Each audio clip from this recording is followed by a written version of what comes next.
Just before we start, can I just remind the meeting that under the rules this is limited to 30 and everybody should be well socially distanced, 2 meters apart unless you're a couple. We've got plenty of wipes and sanitizers if you require them. The meeting's got to end at 5 to 7 because there's another event taking place. We've got about 6 or 7 speakers and I'll deal with that now. And at the end, for Cardiff Trades Council members themselves, there's a very brief 3-minute meeting just to go over issues for the next meeting on Zoom. There is, of course, because we're only 30 in number by the rules, we've made sure that there's a camera rolling today, which is going out live on social media on Facebook. So there'll be a lot more listening than the actual numbers present. With that in mind, we think it was important to call this meeting because one thing is really clear during COVID. We've had 6 to 9 months of the COVID outbreak.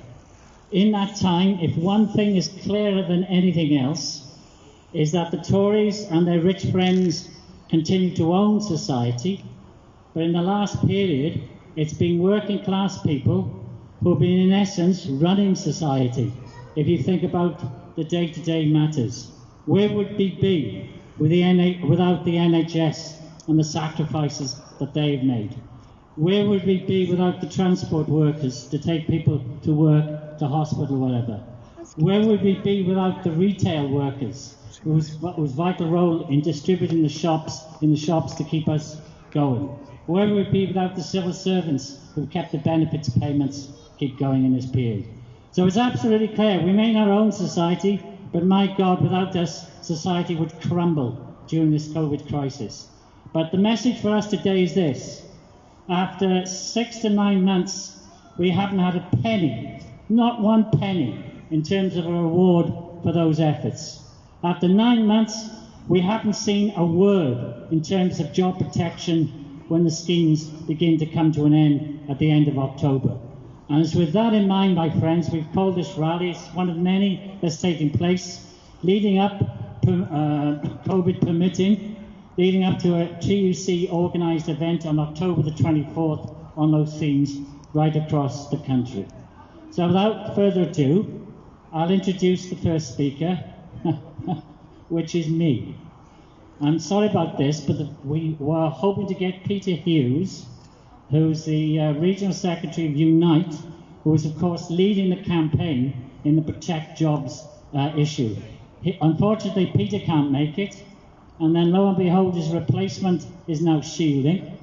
And yesterday I got hold of the Secretary of Cardiff Bus, where you may have seen yesterday they're announcing 200 job losses, to see if he could speak, but of course he's up to his eyes in the consultation process that's going on. So in conjunction with Unite, I've been asked to read out a statement in terms of what the union, in conjunction with the Trades Council, is doing on the question of jobs at the moment. It says this: if the Chancellor ends the furlough scheme next month, thousands of jobs in Wales and millions in the UK will go in just one day. Nearly 400,000 have been furloughed in Wales. That means 400,000 workers are facing the sack, 400,000 families facing uncertainty, and that would just be the start. Cardiff Bus has scandalously jumped the gun, and then he makes the joke about their once for early.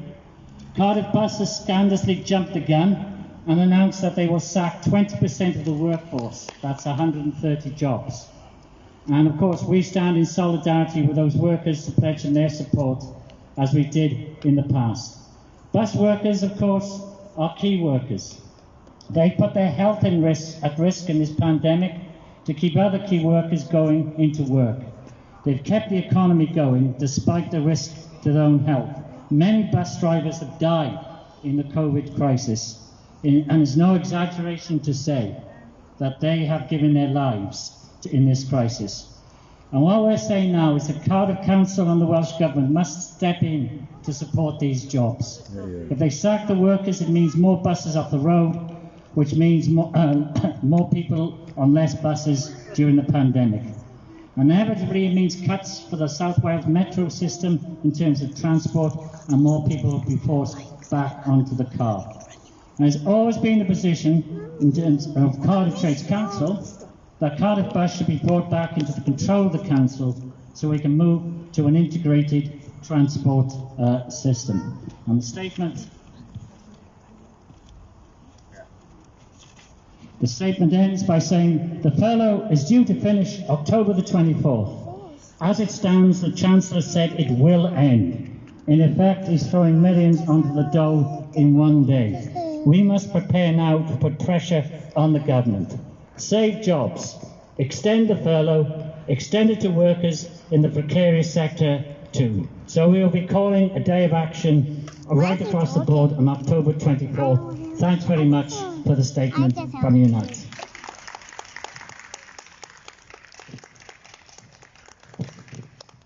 Okay, we'll get on to our first live speakers here tonight, and it's a warm welcome, please, to James Clarke, who's from the NHS Workers Say No. In fact, they want for the 15% pay rise. Like everybody else, James has been in huge efforts this year to try and do the best for us people, and we think it's about time the NHS were rewarded. Please, a warm welcome to James.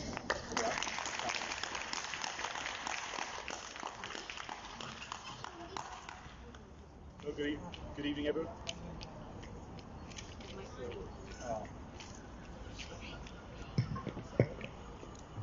Hello. Good evening, everyone. I'm on behalf of NHS Workers Say No to public sector pay inequality. I know it's been a hard 10 years since we've had all this austerity landed on us, but in the NHS we've had it a lot harder than most. You've probably heard a lot from the nurses and the doctors about the incredible efforts they've been putting in to keep us safe from all this virus, the pandemic, and the losses that we've suffered from horrendous outcomes for our patients, and it's all because of this novel virus. But the cuts go deeper, and they've been going on for some time, and they're not the only people who work in the hospital. We've got cooks, we've got cleaners, we've got porters, we've got security. There's so many more that you don't see every day. And these are the people that have been hardest hit by these cuts, because we're asking for 15%, and people are saying 15%, that's a huge amount, huge sums. Well, when you say that to a cook or a cleaner or a porter, and they've kept the staff, we've got less and less staff coming in. We're nationwide in the UK, we're 100,000 people down in the NHS. That means those people aren't doing the cleaning, they're not doing the cooking, and the people who are remaining have to double up, do more work, put more effort in. So it's not unreasonable to ask for more money when that money, well, the price of buses have been going up, the price of trains have been going up. They don't say no to the train companies when the train companies say, well, we need to put everything up by the cost of inflation because everything's going up. But they'll say that to your cook, and they'll say that to your cleaner in a hospital. They'll pay back the NHS by, outsourcing it to private companies. Now, you don't see that so much in Wales, because fortunately the Assembly's been using what little budget it has to subsidise the NHS, but it's still a huge problem. The Barnett formula is not working, and it's important, and I put a call out to the Welsh Assembly, the Senedd now, to go and try and do their best to take Westminster and call them to account and ask for a better settlement for Wales, so we've got more money in our pocket, so we can say to the NHS, we can do better. We can say to the police, we can say to all the devolved areas that require more, we can give them what they deserve and what they need. By 2030, if things keep on going the same way for the NHS, we'll have 250,000 vacancies. That's people that just aren't there, that were there yesterday. and this is shocking. You know, we're looking into an abyss of pay where year on year inflation goes up and year on year our pay stays the same. So by 2030 compared to 2010, our wages will have stayed the same. So that's, if you work it out, a 40% reduction in our pay. Now, okay, if you were a wealthy consultant, doctor, top of the scale, you might kind of question that and go, well, that's not no skin off their nose. But if you're a cleaner trying to clean the floor and they're saying to you, well, you know what, you're going to have to do the job of 3 people now, clean a bit faster, but, you know, you have to buy a bit less bread, maybe something, you know, cut back on Christmas a bit this year. And that's the reality we're facing. And that's why we're asking the government in Westminster, can you please just give us something that you have already afforded for yourselves through your independent pay review body, which they've left alone because they're getting a fair pay settlement. But for the NHS, with our independent pay review body, they always say, oh, well, try and keep it, you know, low, in beneath 1% if you can. And, you know, that's all you've got to play with. And they're doing that year on year. It's not fair. So all we want is a fair day's pay for a fair day's work.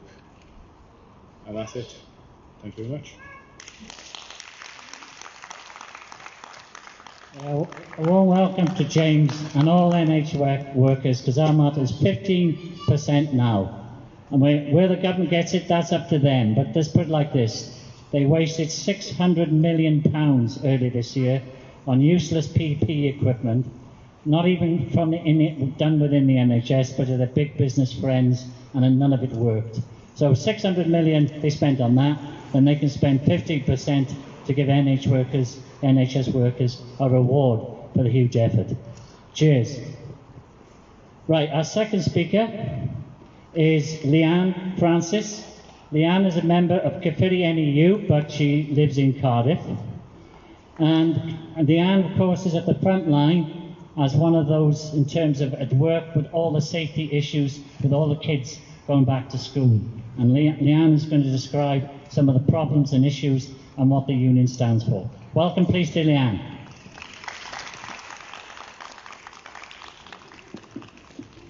Thanks, everyone. So, as Dave just said, I'm a teacher in a high school in Caerphilly. I'm also the NEU rep for the school. And although we've only been back for a few weeks, it feels like we've been back forever, such as the anxiety and stress that we're facing every single day. One of the first concerns that I wanted to talk about was the fact that safety measures have been dumped in the laps of head teachers.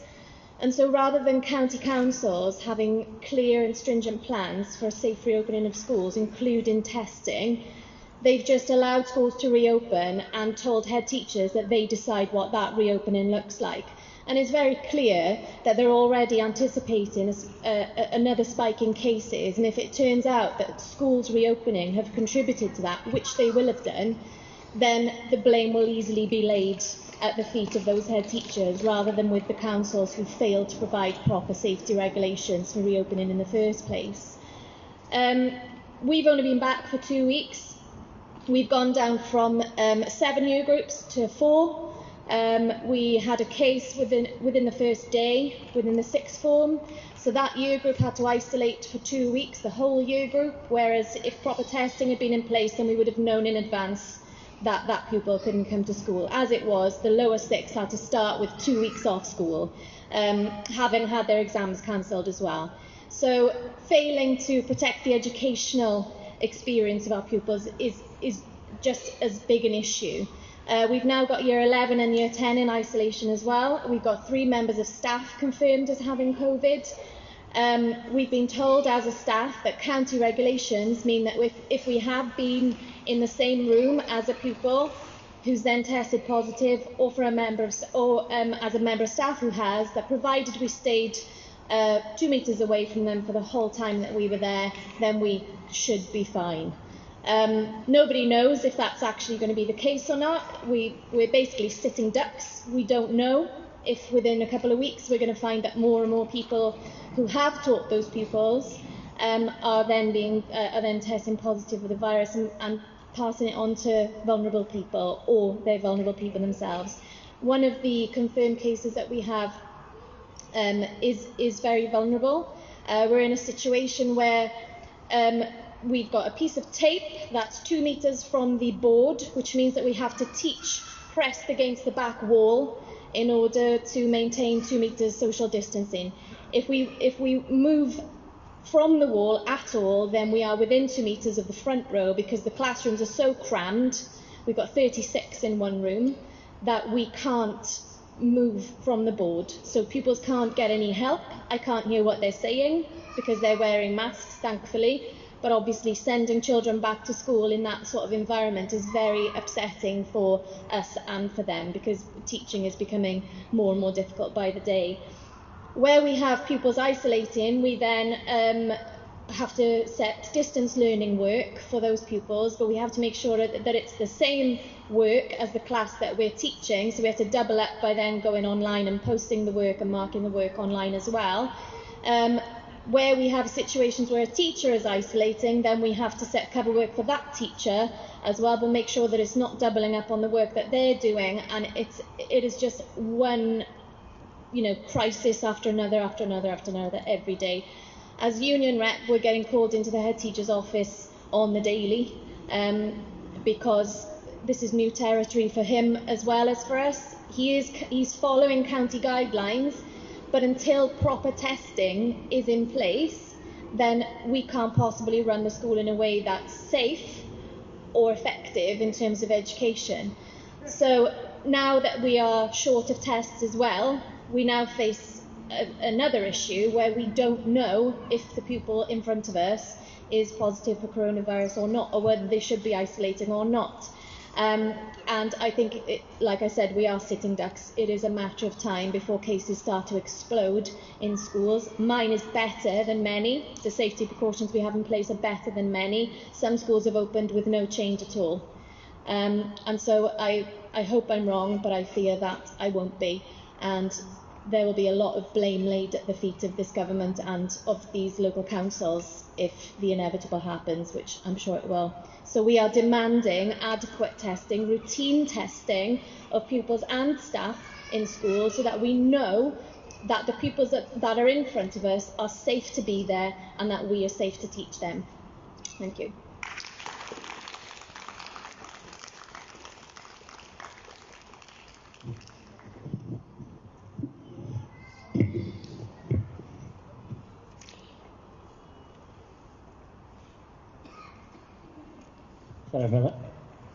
Sorry about that. Thanks very much, Lianne, because that's a key issue, and what's happening in Caerphilly, I think, is just the tip of the iceberg, what's really happening in our schools, and that's why we have to be so alert in keeping our members, kids, and the public, everybody safe in these conditions.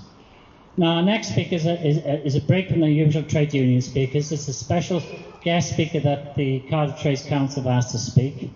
It's a person who's been doing touring on a special campaign, which you may or may not have heard about it. I'm not going to explain it, I know some of it, but our speaker will. It's the Free Siyanda campaign, and a warm welcome to Ma'am Cammilla Mngaza. Please, come and speak.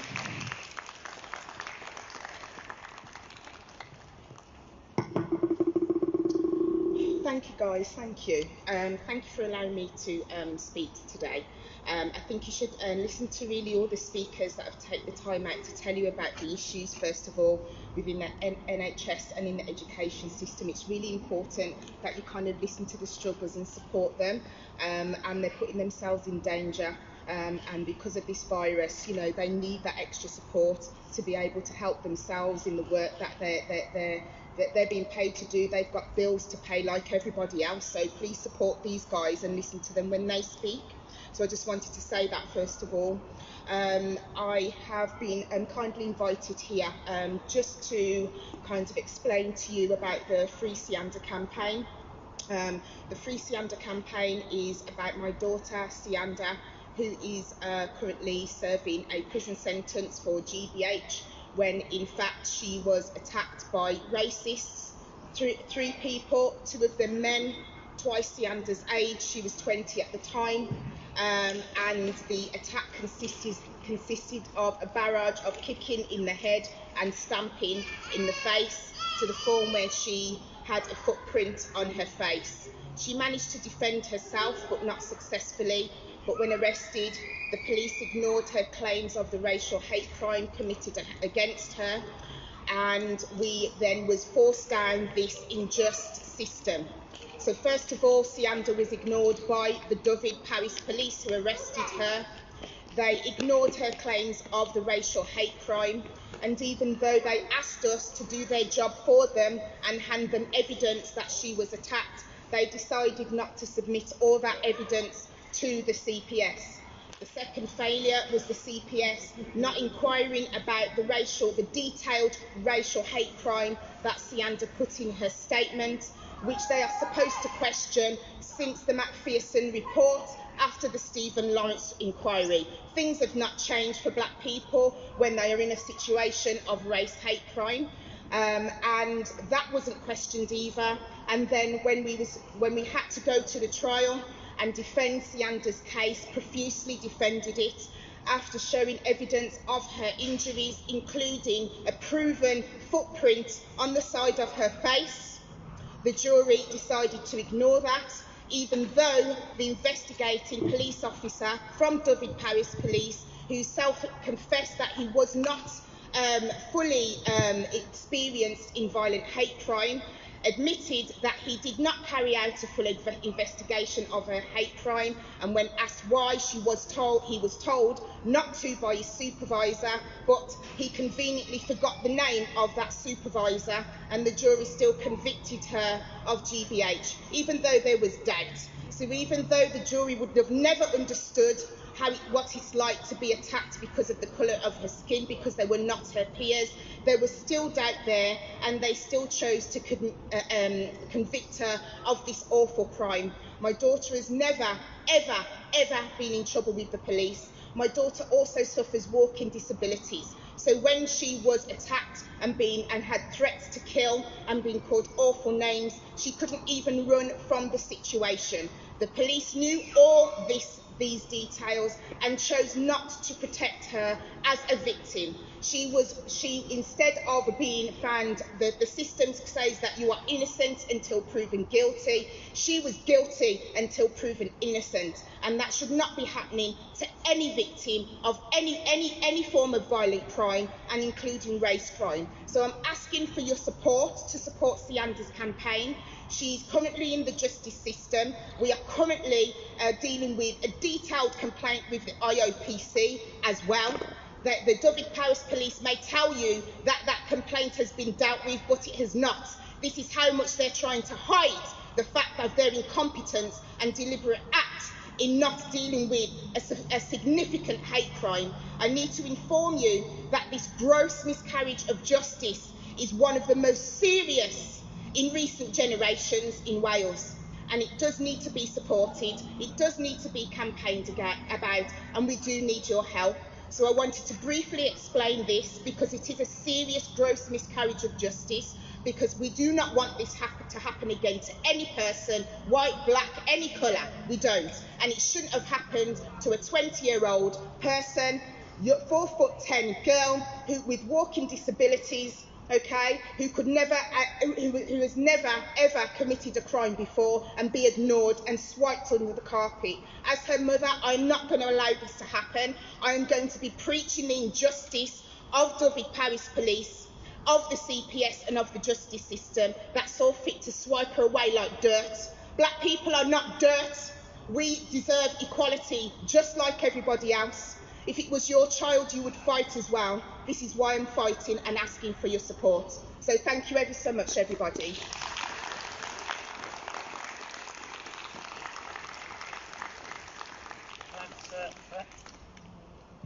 Thanks very much, Cammilla. And that's a campaign I'm sure has attracted a lot of interest, and as the Trace Council we'll be looking at it. We've received a resolution, and we'll be looking at that in terms of our next proper meeting to help wherever we can in solidarity against potential injustice. The next speaker, I believe Sue Leader's not here. No? Okay, next case, Katrine Williams. Katrine is my fellow PCS member and president of the Trades Council for that matter, but she's in tonight speaking in capacity as one of the GC members in the union on the DWP, which carried out a ballot yesterday, or recently had the results of a ballot saying that they were totally against an extension of working conditions in which they've been asked to do more and more work in terms of trying to keep on top of all the huge benefit claims during this campaign. So welcome to Katrine, please.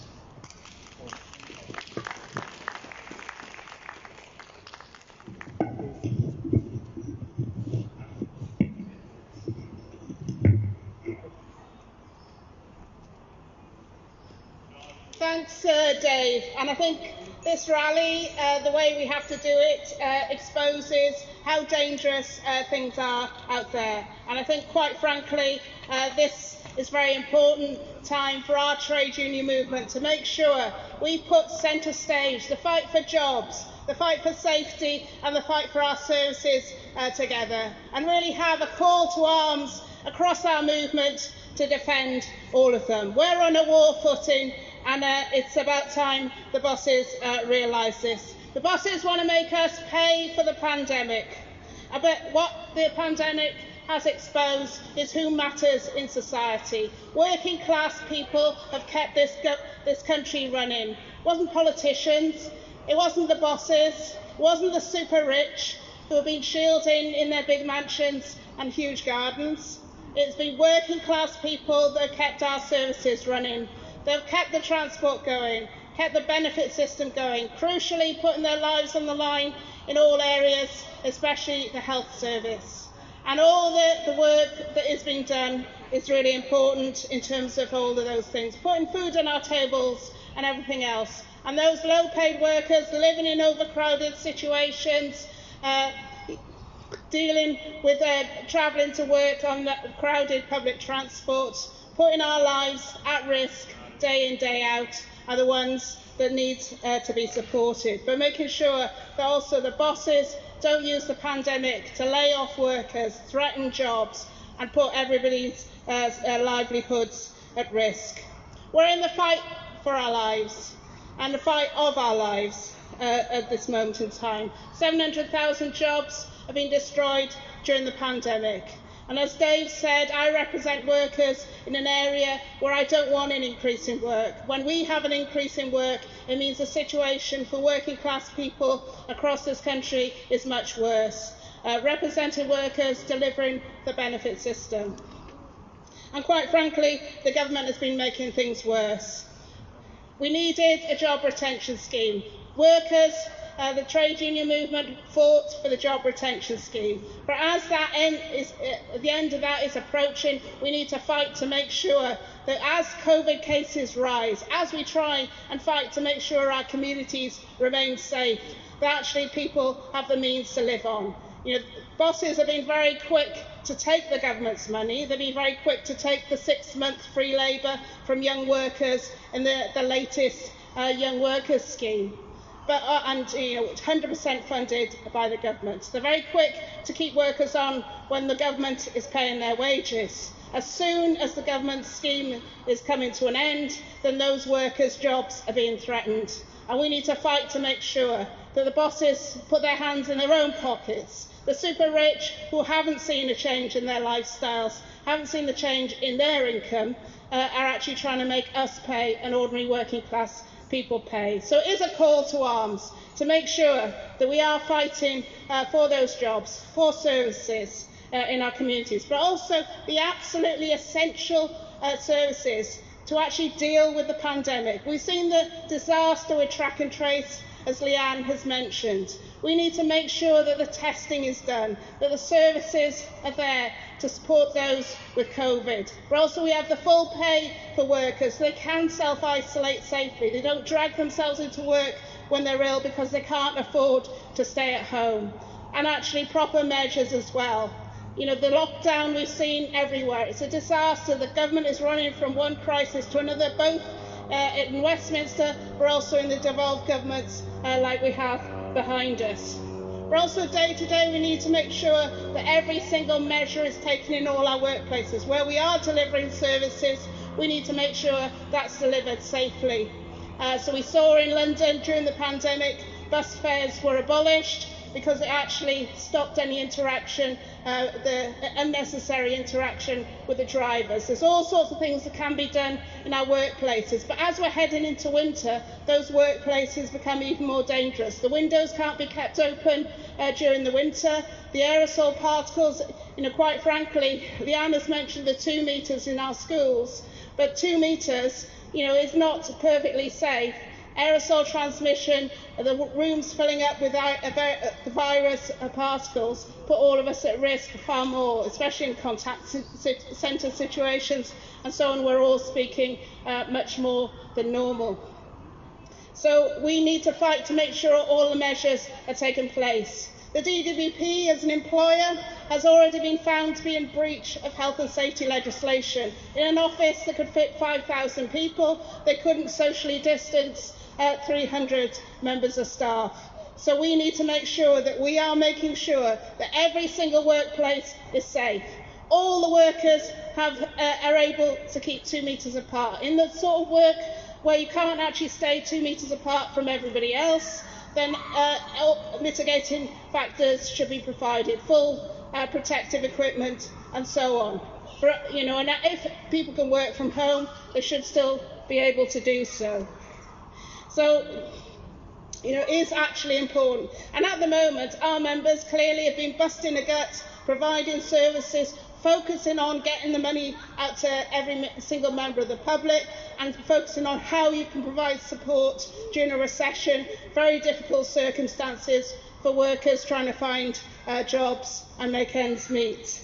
But now, the bright idea of the government from today is actually to haul everybody into our job centres for appointments and actually bring people across communities, make sure that they have to come into the offices, have to come on public transport, cross communities and come into our offices, but something we can do over the phone so that everybody can stay safe and actually everybody can be supported. We want to provide the support. We want to make sure that our members, but also the public, remain safe. It is a difficult circumstance, and nobody should have to come into an office for an appointment, for an interview, when we can do that over the phone. And, you know, I think it's reckless of this government trying to pretend that everything is back to normal. Does it look like this is normal? Does it look like it's normal in Wales? With every time you look at the news, there's another council either about to impose a lockdown or already has done. You know, it is very important, but it's also an opportunity. Having seen what is needed in society during the pandemic, what matters, to actually look at reshaping how services are delivered. Let's focus on a social security system to support the public, rather than actually the regime the Tories want to have, which is actually harassing and bullying the unemployed for not having a job. We need to fight for our services. Great that Cardiff Trades Council organised this rally, the job now is to make sure that the fight for jobs, the fight for safety and the fight for our services is a call to arms in Wales. We are fighting for it, and we'll make sure the trade union movement stands up, but also doesn't let the politicians behind us or in Westminster off the hook. They need to deliver for ordinary working class people.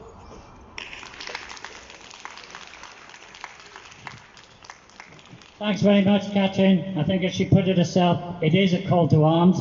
And I think what that ballot shows is that where some kind of leadership is given and some aims are put which workers are prepared to fight for, then in fact there is an opportunity to say no to some of the worst aspects in this pandemic. And that government will have to listen, because if it doesn't, it'll be at its peril. And that could be the message up and down the country.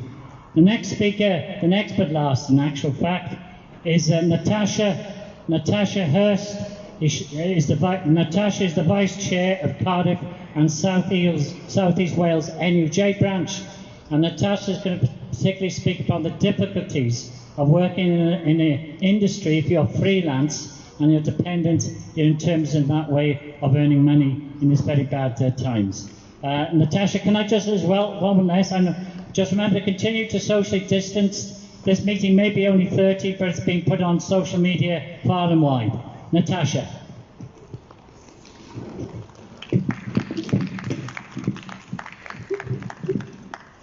Oh, before she starts, one thing she reminded me to tell you that Natasha is deaf. She will speak loud, but if you can't hear her, just go like that and she gets the message. Okay? Natasha. Thank you very much, everyone. At a time when independent, accurate and high-quality journalism is needed more than ever, we are seeing wealthy publishers exploiting this crisis by accelerating cuts to dozens, even hundreds of journalist jobs across the UK. And journalists are essential workers too. Over the last few years, we've lost so many local offices and local journalism posts, leaving many of our communities without a local reporter on the ground. This leaves people without access to accurate information that is vital to their well-being, and it damages democracy by preventing us from holding decision makers to account. And now, the pandemic is being used as an excuse to strip back even further, leaving journalists overworked, covering multiple roles, and expected to push out stories without being given enough time to research and write them properly. I'd like to give a big shout out to our local and independent newspapers who are struggling to keep going right now. Your local paper needs your support. And I call all of you who are here today to take action to support your local paper and think about buying one on your way home. Yet journalists are the ones coming under attack, but we should be directing our wrath at the employers and at the publishers who choose to attack workers' rights and undermine our democracy. The same huge publishers cutting jobs are also attacking freelance rates. News UK, publisher of Murdoch papers including The Sun, is trying to force through a rights-grabbing contract drastically reducing photographers' income, and writers will be next. This comes after many photographers have been without work for months, and they don't expect to see their work return until next year at the earliest. It's an absolute disgrace that News UK would exploit those who are desperate for work by trying to coerce them into signing away most of their rights. The NUJ and others in our industry are campaigning to have this draconian contract removed. Too many of those who are self-employed and who have lost work have actually not been eligible for the UK government's financial support. And this is because journalists, camera crews, reporters who are freelance are often forced to register with limited companies or forced to take PAYE work but without the benefits of actually having an employment contract. It's the 0 hours economy by another name, and one that the UK government has allowed to flourish to the detriment of our communities. The UK government must step in to protect jobs, to protect industries, and extend its income protection, making sure that no one falls through the cracks anymore. And this crisis is far from over. There are lockdowns re-emerging as we speak. This is not the time to withdraw the furlough scheme or the self-employed income support scheme. With so many people facing redundancy, there will be a huge rise in the numbers of those who think about moving into self-employment. Measures by employers to force down wages and working conditions and cut freelance rates should be resisted. We cannot let them become permanent features of our future working lives.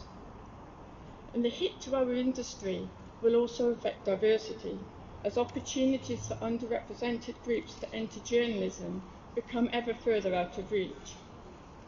But diversity and plurality in journalism is vital.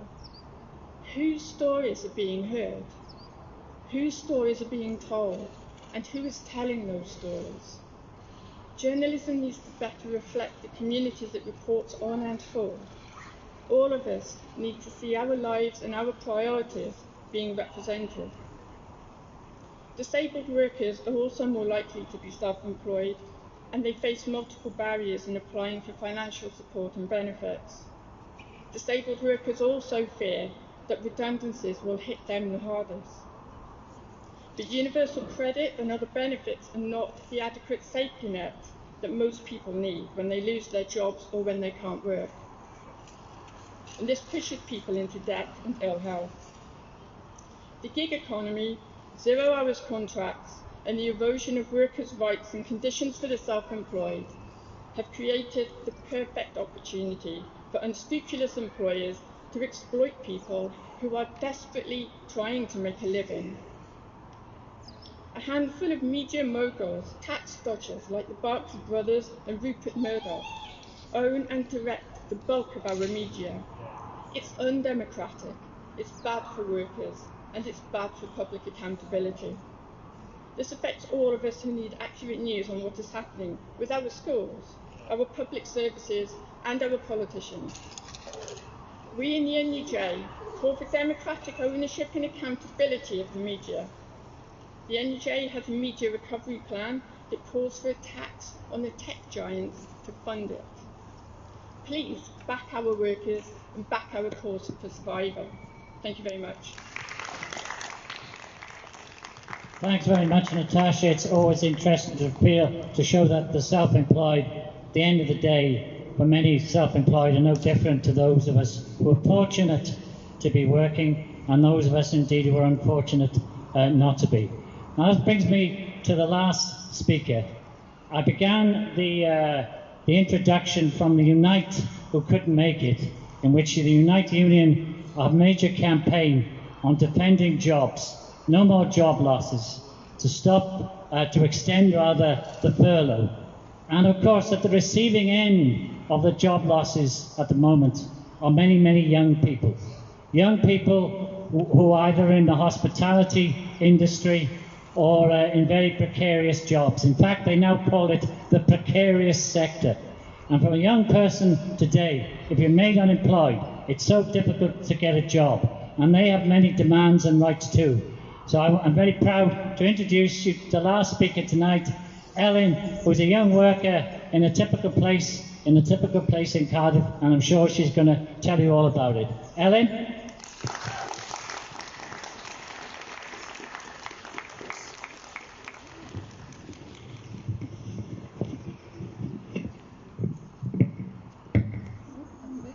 Thank you. So I work in a salon in Cardiff, and I just wanted to talk about some of the current conditions. Obviously it was bad before the pandemic began, but some employers are using this crisis to either drag more work out of their staff for little to no reward, or to cut hours, cut pay, and carry out redundancies. Since my team have returned to work, staff hours have been cut to part-time so that we can work in shifts of smaller teams to adhere to social distancing measures. Of course, this comes with a cut in wages, with a loss of hours being made up with the 80% flexible furlough, soon to be tapered to 70%, meaning a massive loss of 30% pay of already low wages for skilled workers.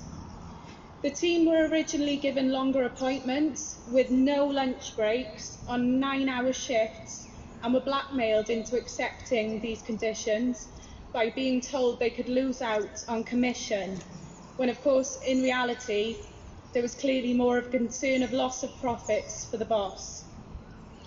Standards are also now slipping in terms of safety, with workers returning to shorter appointment times with limited time to clean effectively in between. Lunch breaks have now been reinstated, however these are and always have been unpaid. Our team are rightly concerned about safety, not only for themselves, but for their clients, their family and friends, as local lockdowns continue across the country, as well as the added pressure of wage concerns and long hours. The level of consciousness has been raised among my team during the pandemic, however. We have realised the power we have, united, as when the UK went into lockdown back in March, there were obvious concerns about what would happen with our wages. Collectively, we put pressure on our boss by means of a Facebook post about wages on our staff page. Once one person commented about the concerns of pay, everyone followed after, and our boss had no choice but to pay us the 20% of wages that would have been lost. This victory gave us all a huge boost of confidence by also knowing that we were not alone, and so many workers often believe, being busy in work with management around, it can lead us to think that we don't have the confidence to share our concerns. But we are now all talking and openly sharing bad practices for us as individuals and as a team with each other. It won't be long before we have an organised and fully unionised workforce.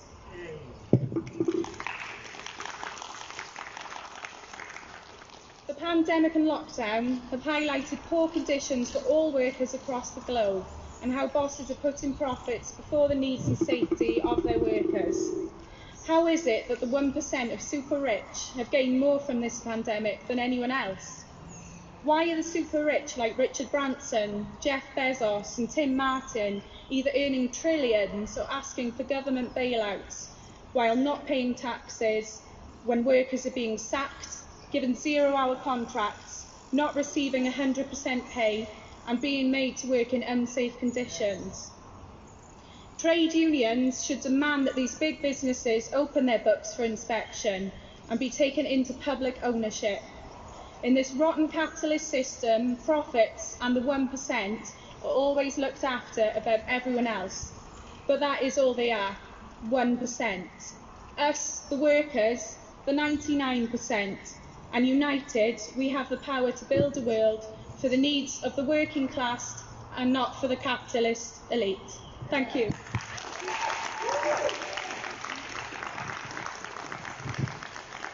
Thanks very much. Thanks very much. Star of the show there, eh? Younger the better.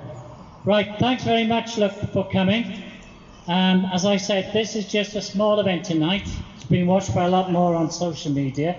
But it's the beginning of a campaign, not just here in Cardiff, by the Cardiff Trades Council, but right throughout Britain, as workers are utterly fed up with the sacrifices they've been made and the zilch they've got in terms of rewards, either in terms of pay or in terms of job guarantees. And all the demands here tonight that have been raised will be part of a big movement that's going to go out throughout Britain during the autumn. We're hoping on October the 24th, right across the country, there will be a national day of action on precisely the question of paying proper wage increases and for the question of no more job losses. I can't say at the moment whether that's definitely going ahead in a physical form, because we don't know what's happening with the virus. But if it's not, it will be on Zoom. If it goes ahead, it most probably be outside the castle or outside the City Hall. We are putting up notices for that in the future. Thanks very much for coming, and to those Trades Council members, because time's getting on, we won't bother with the meeting. It's only 2 issues. It's just I'll put it out an email to all members on the issues, very brief issues that's going to raise. Thanks very much for coming. Cheers. Well done, Dave.